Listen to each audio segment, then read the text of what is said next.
एक कहानी ऐसी भी। सिर्फ 2 दिनों की छुट्टी के लिए दोनों ने इतने कपड़े पैक कर लिए थे मानो वो सप्ताह भर कहीं छुट्टी मनाने जा रहे थे। विजय और संगीता दोनों की शादी को 4 महीने बीत चुके थे, परंतु काम में दोनों इतने व्यस्त थे कि हनीमून पर नहीं जा पाए।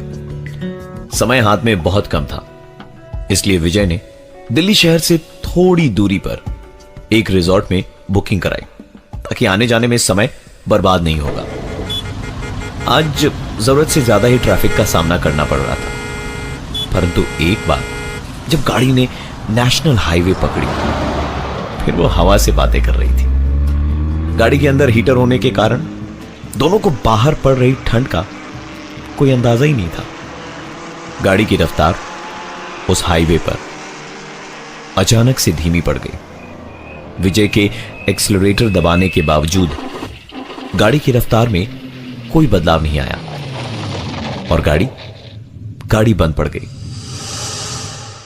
गाड़ी का दरवाजा खोल जैसे ही विजय ने बाहर कदम रखा, उसे बाहर पड़ रही कड़ाके की ठंड का एहसास हुआ। एक अजीब सी चुभन थी इस ठंड में। सुनसान सड़क पर गाड़ी खराब हो जाने से संगीता थोड़ा घबरा गई थी। विजय ने उसका हौसला बढ़ाया और कहा, तुम चिंता मत करो, मैं अभी गाड़ी ठीक कर दूंगा। गाड़ी का इंजन बहुत गर्म हो चुका था, उससे निकलता धुआं और रात का अंधेरा नेशनल हाईवे की उस सुनसान सड़क पर भय का माहौल तैयार कर रही थी। विजय ने पानी का जरिकन निकालने के लिए गाड़ी की डिक्की खोली, तभी उसकी गाड़ी का हॉर्न बज उठा। सोचने वाली बात यह है कि विजय और संगीता दोनों ही गाड़ी के बाहर थे, तो हॉर्न कैसे बजा? गाड़ी खराब हो गई थी, इसलिए इसे ज्यादा तवज्जो ना देते हुए विजय ने कार्बोरेटर में पानी डाला और करीबन 10 मिनट बाद विजय ने गाड़ी शुरू करी। गाड़ी शुरू हुई और साथ ही शीशे पर एक दस्तक।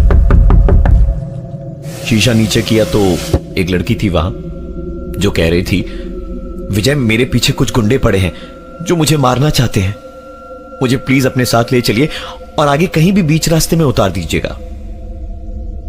विजय और संगीता ने उसे लिफ्ट तो दे दी, पर 5 मिनट ही बीते होंगे कि संगीता के दिमाग में एक सवाल उठा कि कैसे एक अनजान लड़की उसके पति का नाम लेते हुए कहती है कि विजय मेरे पीछे कुछ गुंडे पड़े हैं। नेशनल हाईवे पर पहले तो गाड़ी खराब हो जाना और उसके बाद एक अनजान लड़की का विजय और संगीता से लिफ्ट मांगना।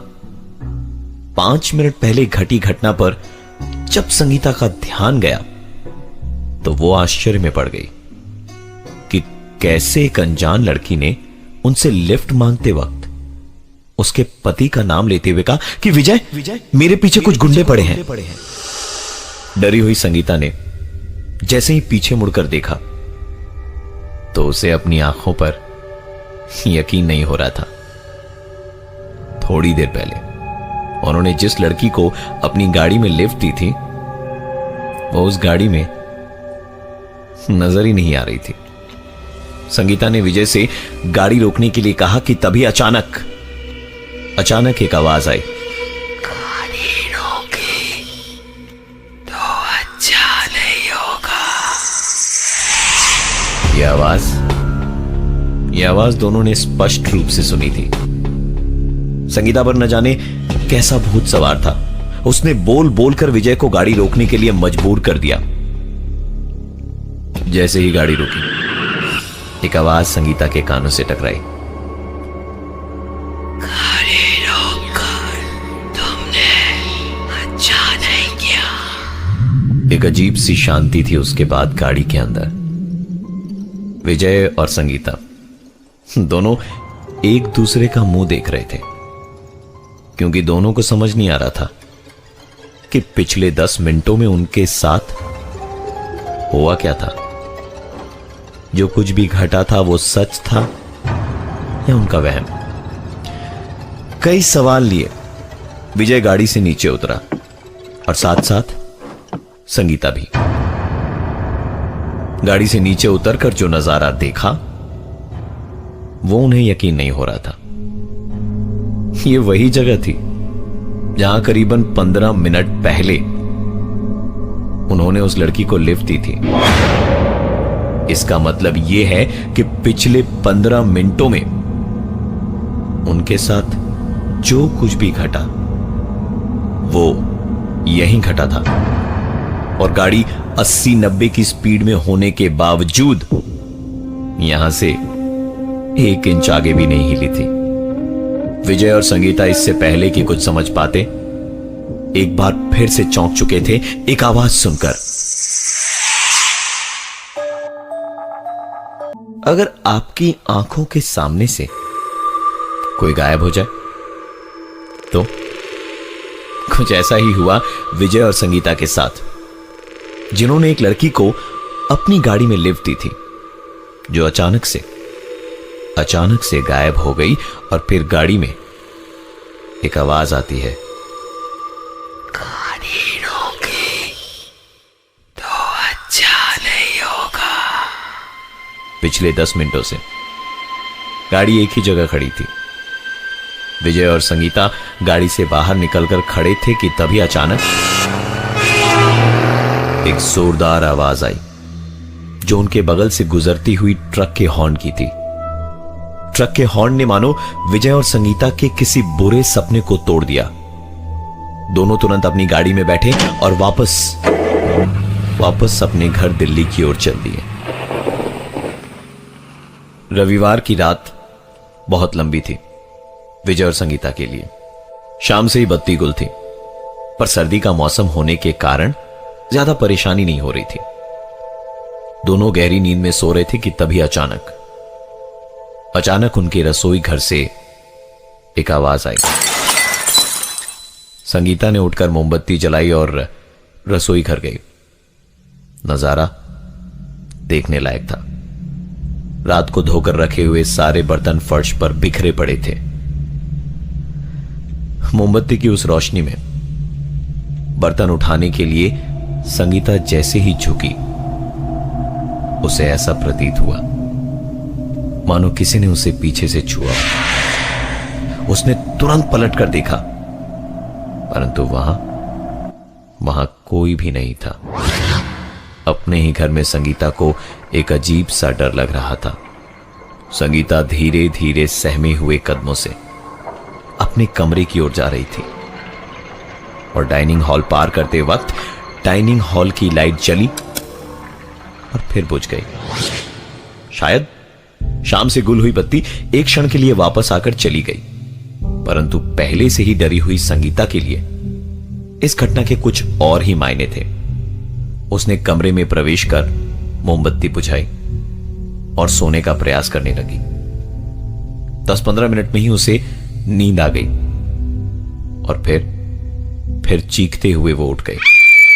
नींद टूटने का कारण यह था कि संगीता अपने शरीर पर एक अजीब से दबाव को महसूस कर पा रही थी, और आंख खुलने पर उसने अपनी आंखों के ठीक 2 इंच ऊपर से 2 आंखों को उसे घूरता हुआ पाया।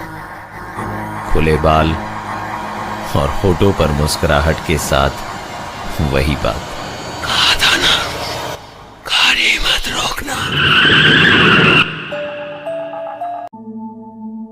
विजय और संगीता के साथ हाईवे पर घटी थी एक घटना, जहां उन्होंने एक लड़की को अपनी गाड़ी में लिफ्ट दी थी, जो कुछ देर के बाद ही उनकी गाड़ी से गायब हो गई।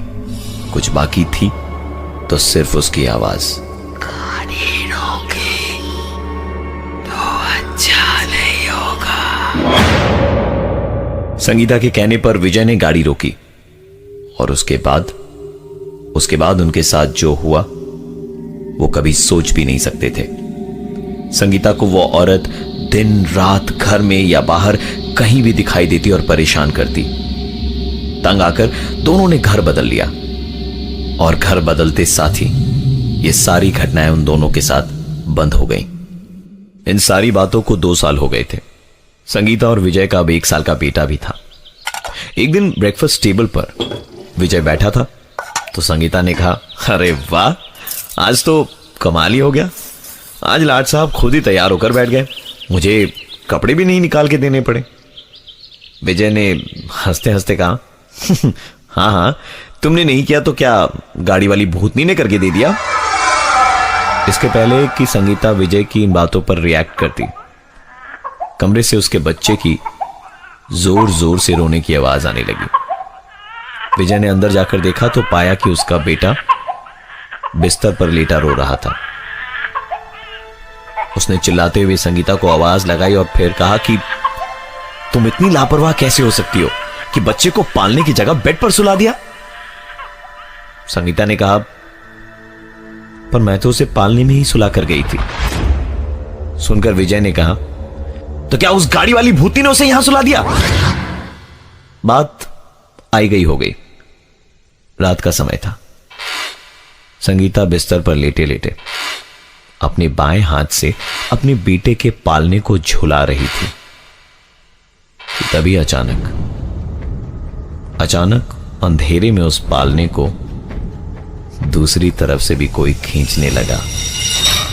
अंधेरे में संगीता ने अपनी गर्दन बाईं तरफ घुमाई तो वहां उसे कुछ भी दिखाई नहीं दिया, परंतु इस वक्त उसके दाएं कंधे पर कोई अपनी सांसें छोड़ रहा था। पलट कर देखा तो वही मुस्कुराता हुआ चेहरा और फिर से वही बात, कहा था ना, गाड़ी मत रोकना।